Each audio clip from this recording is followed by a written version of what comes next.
Assalamualaikum. I am Mohammad Ijaz Awan, the part of new Lahore cantt public high school. Students, आज का हमारा lecture है what is science. Science क्या होती है? Science is a knowledge gain through observation and experimentation.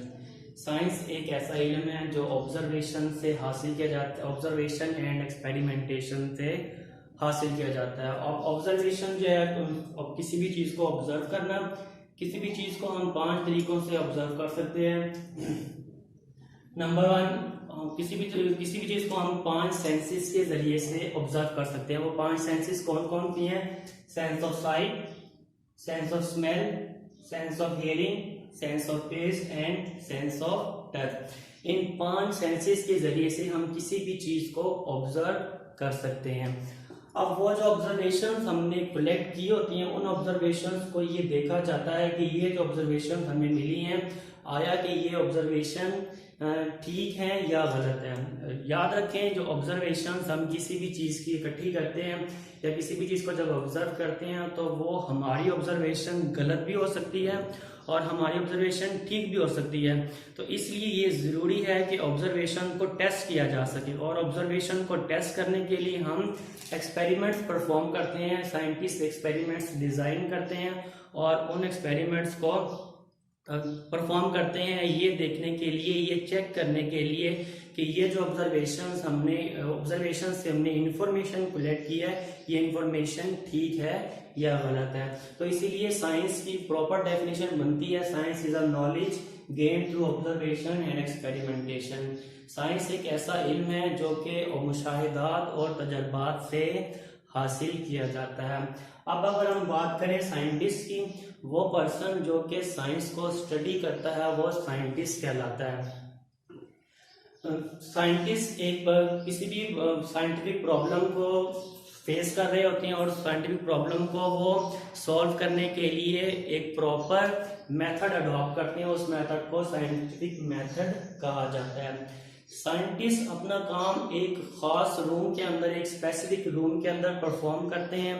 उस specific room को जो है लेबोरेटरी कहा जाता है। लेबोरेटरी के अंदर स्पेशल इंस्ट्रूमेंट मौजूद होते हैं। साइंटिस्ट उन इंस्ट्रूमेंट्स को यूज करके अपने एक्सपेरिमेंट्स को परफॉर्म करते हैं और उन इंस्ट्रूमेंट से वो मुख्तलिफ मेजरमेंट्स लेते हैं और कैलकुलेशंस भी करते हैं। तो स्टूडेंट्स, ये था सारा साइंस का इंट्रोडक्शन के साइंस क्या होती है। मैं अगेन इसको एक्सप्लेन कर देता हूँ। Science is the knowledge gain through observation and experimentation. Science एक ऐसा इल्म है जो कि ऑब्जर्वेशन से और एक्सपेरिमेंटेशन से हासिल किया जाता है। ऑब्जर्वेशन 5 सेंसेस की मदद से की जाती है। वो 5 सेंसेस, सेंस ऑफ साइट यानी कि देखने की ही, सेंस ऑफ स्मेल सूंघने की ही, सेंस ऑफ हियरिंग सुनने की ही, सेंस ऑफ टेस्ट चखने की एंड सेंस ऑफ टच और किसी भी चीज को छूने की। इन 5 सेंसेस को यूज करके हम इंफॉर्मेशन कलेक्ट करते हैं किसी भी चीज के बारे में। अब उन इंफॉर्मेशन को चेक किया जाता है कि ये इंफॉर्मेशन जो है वो हमें ठीक मिली हैं या गलत मिली हैं। उन इंफॉर्मेशन को चेक करने के लिए एक्सपेरिमेंट परफॉर्म किए जाते हैं।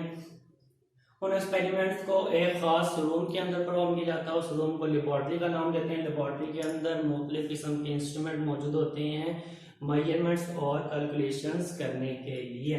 नेक्स्ट है साइंटिफिक मेथड।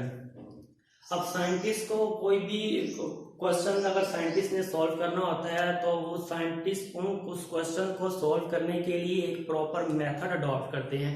उस मेथड के जरिए से वो उस प्रॉब्लम को सॉल्व करते हैं। और ये जो प्रॉब्लम होती है ये साइंटिस्ट के माइंड में या तो खुद से आ सकती है, क्योंकि साइंटिस्ट जो होता है वो अपने इर्द गिर्द के माहौल को बहुत कीनली ऑब्जर्व कर रहा होता है। बहुत गौर से वो अपने इर्द गिर्द के माहौल को देख रहा होता है और अपने माहौल में होने वाली जो चीजें हैं, जो इवेंट्स हैं, उसको ऑब्जर्व कर रहा होता है। तो बायोलॉजिकल या साइंटिफिक प्रॉब्लम साइंटिस्ट के माइंड में खुद ब खुद आ सकती है, या कोई उससे किसी चीज के बारे में क्वेश्चन कर सकता है कि ये जो काम हो रहा है ये किस तरीके से हो रहा है। तो वो जो प्रॉब्लम अब उसको आती है, तो उस प्रॉब्लम को सॉल्व करने के लिए साइंटिस्ट एक मेथड अडॉप्ट करते हैं जिसे नाम दिया जाता है साइंटिफिक मेथड। वो मेथड के मुख्तलिफ स्टेप्स हैं। वो स्टेप्स कौन कौन से हैं? वो स्टेप्स हैं, सबसे पहले स्टेप्स है आइडेंटिफाई द क्वेश्चन, साइंटिस्ट सबसे पहले क्वेश्चंस को देखते हैं। मैंने अभी जैसा कि आपको एक्सप्लेन किया कि ये जो क्वेश्चन है साइंटिफिक क्वेश्चन, ये बायोलॉजिस्ट के या साइंटिस्ट के माइंड में खुद ब खुद भी आ सकता है और कोई उसके बारे में पूछ भी सकता है। तो सबसे पहले स्टेप से आइडेंटिफाई द क्वेश्चन। साइंटिस्ट को अपने क्वेश्चंस के बारे में पता होना चाहिए कि वो किस क्वेश्चन के ऊपर या किस प्रॉब्लम के ऊपर काम कर रहे हैं। नेक्स्ट क्वेश्चन है कलेक्ट इंफॉर्मेशन। साइंटिस्ट को जो प्रॉब्लम फेस करनी पड़ती है, जो साइंटिस्ट जिस क्वेश्चन के ऊपर काम करते हैं उस क्वेश्चन के बारे में साइंटिस्ट क्या करते हैं, इंफॉर्मेशन कलेक्ट करना शुरू कर देते हैं। वो इंफॉर्मेशन वो उस चीज को ऑब्जर्व करके भी कलेक्ट करते हैं, वो इंफॉर्मेशन वो मुख्तलिफ लोगों से पूछ कर भी इकट्ठी करते हैं। वो इंफॉर्मेशन कलेक्ट करने के लिए मुख्तलिफ मीन्स ऑफ कम्युनिकेशन भी यूज कर सकते हैं, जैसे कि टीवी यूज कर सकते हैं, इंटरनेट वगैरह यूज करके साइंटिस्ट इंफॉर्मेशंस को अपनी प्रॉब्लम के बारे में इकट्ठी करते हैं। नेक्स्ट है परफॉर्म एन एक्सपेरिमेंट।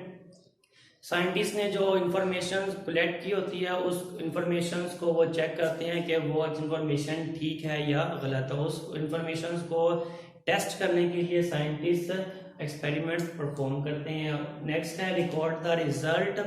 साइंटिस्ट ने जो एक्सपेरिमेंट्स किए होते हैं, याद रखें कि साइंटिस्ट किसी भी प्रॉब्लम को सेव करने के लिए एक मरतबा या एक एक्सपेरिमेंट परफॉर्म नहीं करते।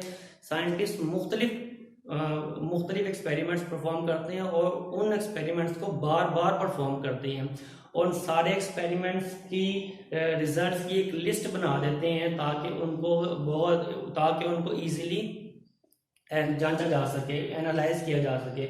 नेक्स्ट स्टेप है एनालाइज द रिजल्ट। जो साइंटिस्ट ने रिजल्ट्स की लिस्ट बनाई होती है उन सारे रिजल्ट्स को साइंटिस्ट एनालाइज करते हैं, मैच करते हैं। मैच करके वो ये देखते हैं कि ये रिजल्ट्स कितनी हद तक सेम है या इन रिजल्ट्स में कितना डिफरेंस मौजूद है। तो साइंटिस्ट क्या करते हैं, अपने रिजल्ट्स को एनालाइज करते हैं। एनालाइज करने के बाद साइंटिस्ट एक कंक्लूजन निकालते हैं उसमें से, यानी कि एक नतीजा अखज़ करते हैं और उस नतीजे वो जो कंक्लूजन होता है वो कंक्लूजन जो उन साइंटिस्ट की प्रॉब्लम का सलूशन होता है। अगर हम फॉर एग्जांपल इंसेक्ट्स की लेग्स की एग्जांपल ले लें, अगर हम इंसेक्ट्स की लेग्स की एग्जांपल ले लें कि आया जितने भी इंसेक्ट्स हैं उनमें जो नंबर ऑफ लेग्स है वो 6 होती हैं या नहीं, तो ये हमारा क्वेश्चन है। अगर हम ये जितने भी स्टेप्स हैं अगर इन एक एग्जांपल से अगर इनको समझा जाए तो वो इंसेक्ट की एग्जांपल हम ले रहे हैं कि इंसेक्ट्स की लेग्स कितनी होती हैं। तो क्वेश्चन हमारे पास whether all insects have 6 legs. हमने ये फाइंड करना है कि जितने भी इंसेक्ट्स हैं क्या उनमें जो लेग्स हैं वो 6 होती हैं या 6 से कम होती हैं या ज़्यादा होती हैं। तो हमने इंसेक्ट की 6 के बारे में काम करना है। तो नेक्स्ट कलेक्ट इन्फॉर्मेशन में साइंटिस्ट क्या करेंगे, अब इंसेक्ट्स के बारे में इंफॉर्मेशन इकट्ठी करना शुरू कर देंगे। साइंटिस्ट क्या करेंगे कि मुख्तलिफ किस्म के इंसेक्ट्स इकट्ठा करना शुरू कर देंगे। तकरीबन लेने मुख्तलिफ नंबर ऑफ स्पीशीज साइंटिस्ट क्या करेंगे, इसकी इंसेक्ट्स की जो है वो इकट्ठी करेंगे।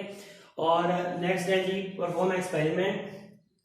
एक्सपेरिमेंट परफॉर्म करते हुए क्या करेंगे, साइंटिस्ट ने अब हमने जितनी भी इंसेक्ट्स की स्पीशीज इकट्ठी की हैं उन सब स्पीशीज की जो लेग्स हैं उनको काउंट करना शुरू कर देंगे। Record the result. फिर हम एक लिस्ट बनाएंगे, वो लिस्ट नंबर ऑफ इंसेक्ट्स और नंबर ऑफ लेग्स के बारे में लिस्ट तैयार करेंगे कि ये इंसेक्ट है और इसकी कितनी लेग्स मौजूद हैं। इसी तरह से तमाम इंसेक्ट्स और उनकी लिस्ट के दरमियान हम एक लिस्ट बना देंगे। और नेक्स्ट है analyse the result. Analyse the result में हम देखेंगे कि हम जितने भी हमने इंसेक्ट्स इकट्ठे किए हैं और उनकी लेग्स अगर हमने काउंट किए हैं तो ये काउंट का जो हमारे पास रिजल्ट आ रहा है वो क्या आ रहा है, 6 आ रहा है। ये इंसेक्ट्स है 6 लेग। तो जब हम ये सारे रिजल्ट हमारे मैच करेंगे तो हम ये कंक्लूड कर लेंगे कि हमने जितने भी इंसेक्ट्स इकट्ठे किए हैं सबकी 6 लेग्स थी। तो जितने भी इंसेक्ट्स जमीन के ऊपर मौजूद है उन सब की भी कितनी लेग्स होंगी, 6 लेग्स होंगी। ये हम अपने पूरे यानी कि मेथड से रिजल्ट कंक्लूड करेंगे। नेक्स्ट हमारे पास टॉपिक है इंस्ट्रूमेंट इन लेबोरेटरी। लेबोरेटरी के अंदर बहुत ज़्यादा इंस्ट्रूमेंट मौजूद होते हैं उनमें से कुछ की डिटेल हम यहाँ पे आपको बताएंगे। सबसे पहले है जी ऑपरेटर्स। लेबॉर्ट्री के अंदर ख़ास किस्म के साइंटिफिक इक्विपमेंट्स मौजूद होते हैं। उन साइंटिफिक इक्विपमेंट्स को हम ऑपरेटर्स का नाम देते हैं। इसके अलावा मुख्तलिफ किस्म के इंस्ट्रूमेंट भी पाए जाते हैं साइंटिस्ट के अंदर, जिसमें से सबसे पहले है microscope.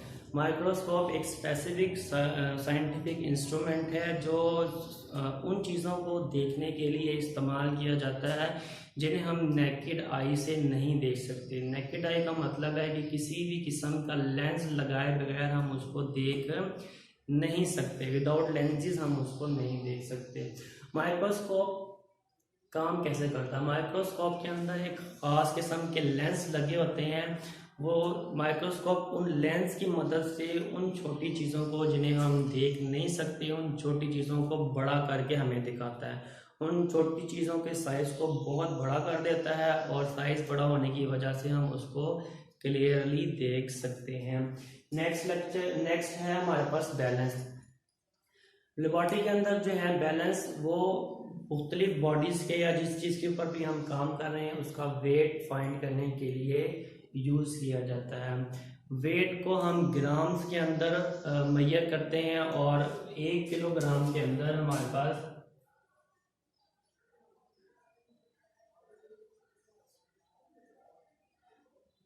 1 kilogram is equal to 1000 gram. 1 kilogram के अंदर 1000 ग्राम मौजूद होते हैं। नेक्स्ट है मेजरिंग सिलेंडर। लेबॉर्ट्री के अंदर मेजरिंग सिलेंडर मुख्तलिफ लिक्विड्स के वॉल्यूम को फाइंड करने के लिए यूज़ किया जाता है। मेजरिंग सिलेंडर शीशे का या प्लास्टिक का बना हुआ एक सिलेंडर होता है जिससे लिक्विड्स का वॉल्यूम फाइंड किया जाता है और वॉल्यूम को हम लीटर्स के अंदर फाइंड करते हैं और 1 लीटर के अंदर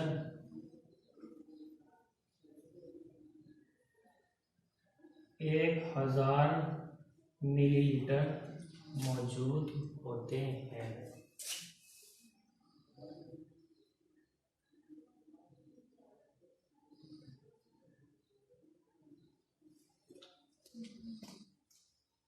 नेक्स्ट है हमारे पास स्टॉपवॉच। किसी भी इवेंट का, किसी भी काम के टाइम की ड्यूरेशन को फाइंड करने के लिए स्टॉपवॉच यूज़ की जाती है। स्टॉपवॉच में हम टाइम को सेकंड्स के अंदर भी मेजर कर सकते हैं, मिनट्स के अंदर भी मेजर कर सकते हैं और आवर्स के अंदर भी मेजर कर सकते हैं। स्टॉपवॉच से टाइम फाइंड किया जाता है। 1 मिनट 1 आवर के अंदर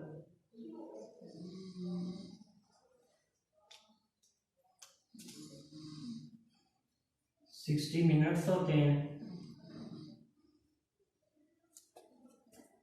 और 1 मिनट के अंदर 60 सेकेंड्स मौजूद होते हैं। नेक्स्ट है थर्मामीटर। थर्मामीटर किसी भी बॉडी का टेम्परेचर फाइंड करने के लिए यूज़ किया जाता है। टेम्परेचर को हम सेल्सियस में भी मेजर करते हैं, टेम्परेचर को हम फ़ारेनहाइट में भी मेजर करते हैं। और नेक्स्ट है हमारे पास मीटर रोल। मीटर रोल किसी भी चीज़ का, किसी भी बॉडी की लेंथ फाइंड करने के लिए यूज़ किया जाता है और लेंथ जो है वो हम मीटर्स में मेजर करते हैं और 1 मीटर के अंदर 100 सेंटीमीटर मौजूद होते हैं। 1 मीटर के अंदर 100 सेंटीमीटर मौजूद होते हैं। तो स्टूडेंट्स, ये थी कुछ इंस्ट्रूमेंट्स के बारे में थोड़ी डिटेल्स। मैं दोबारा इसको एक्सप्लेन कर देता हूँ। सबसे पहले है माइक्रोस्कोप। माइक्रोस्कोप उन चीज़ों को देखने के लिए इस्तेमाल किया जाता है जिन्हें हम विदाउट लेंस लगाए नहीं देख सकते, या वो चीज़ें जो हमें नेकेड आई से नज़र नहीं आती, उन छोटी चीज़ों को देखने के लिए हम माइक्रोस्कोप यूज़ करते हैं। माइक्रोस्कोप उन छोटी चीज़ों के साइज़ को बहुत बड़ा कर देता है और साइज़ के बड़ा होने की वजह से हम उसको बहुत क्लियरली देख सकते हैं।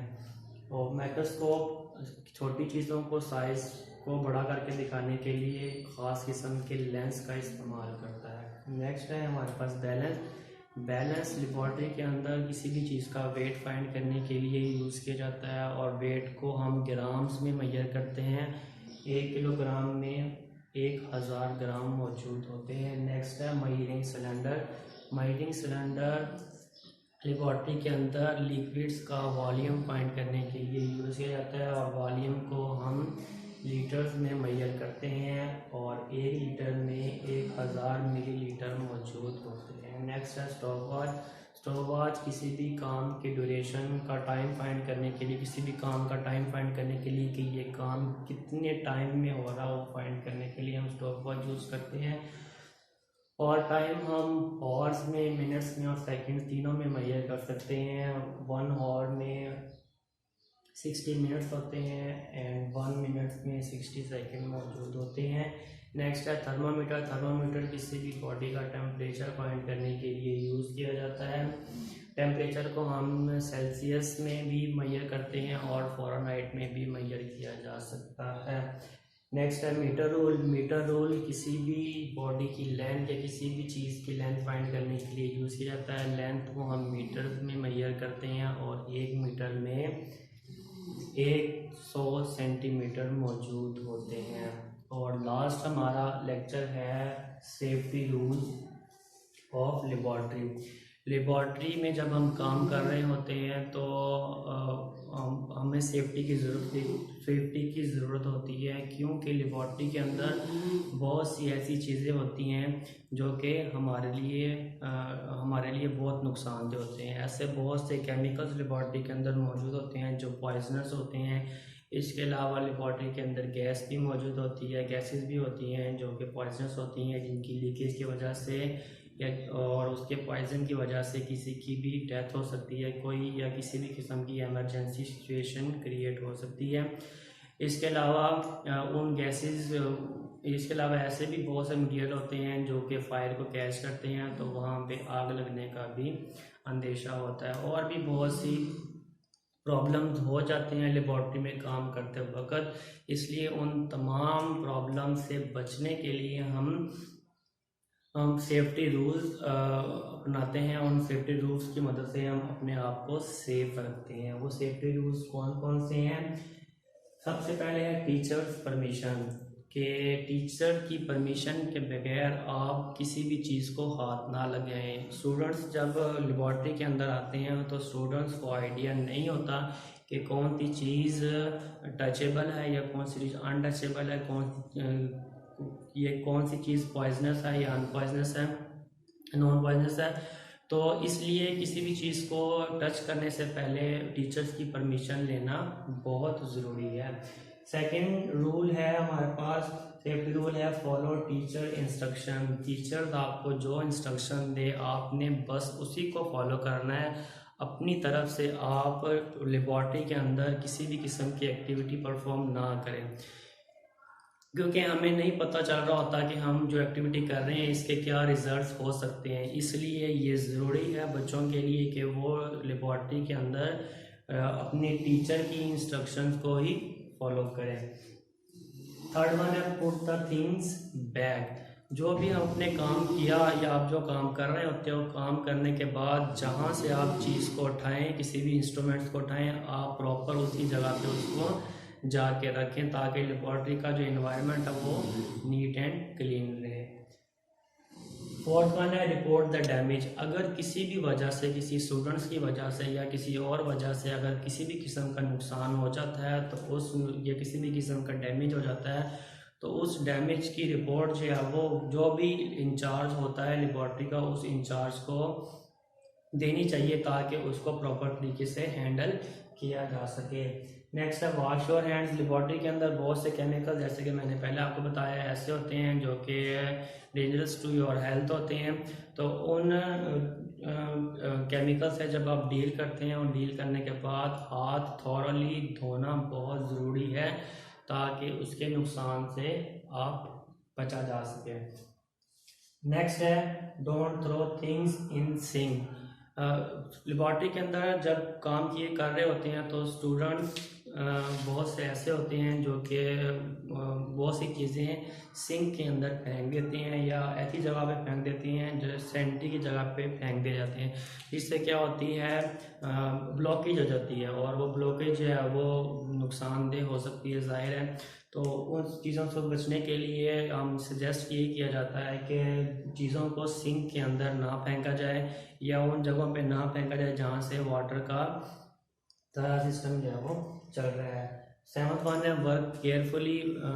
किसी भी एक्टिविटी को लेबॉर्ट्री के अंदर परफॉर्म करते वक्त बहुत एहतियात से काम लिया जाए ताकि किसी भी किस्म के नुकसान से बचा जा सके। नेक्स्ट वन है डू नॉट ईट और ड्रिंक एनीथिंग। लेबॉर्ट्री के अंदर बेटा किसी भी चीज़ को आप किसी भी चीज़ को ना खाएं और किसी भी चीज़ को ना पिएं, क्योंकि स्टूडेंट्स इसके बारे में स्टूडेंट्स चीज़ों के बारे में प्रॉपर इंफॉर्मेशन नहीं रखते कि कौन सी चीज़ जो है वो उनके लिए ठीक है या कौन सी इसकी नुकसानदेह है। इसके अलावा लेबॉर्ट्री के अंदर मुख्तलिफ केमिकल्स की स्मेल वगैरह होती है और मुख्तलिफ गैसेस की स्मेल होती है। तो कोई भी चीज़ ना तो लेबॉर्ट्री से लेके खाएं और पिएं, ना लेबॉर्ट्री के अंदर बैठ के खाना वगैरह या खाना पीना वगैरह आप वहाँ पे करें। तो 9th वन है क्लीन ऑल ऑपरेटर्स। आपने जो भी काम किया है उस काम को करने के बाद आपने जितना भी ऑपरेटर्स यूज़ किया उस सारे ऑपरेटर्स को आप बहुत क्लीनली बहुत अच्छी तरह से वॉश करें और वॉश करने के बाद उसको प्रॉपर अपनी जगह पे जाके रखें ताकि दोबारा आप इसको इजीली इस्तेमाल कर सकें और लेबॉर्ट्री का भी जो एनवायरनमेंट है वो नीट एंड क्लीन रहे। तो स्टूडेंट्स ये था हमारा चैप्टर नंबर 1 के बारे में सारा लेक्चर। आई होप कि आप इसको अच्छी तरह अंडरस्टैंड करेंगे। Thank you.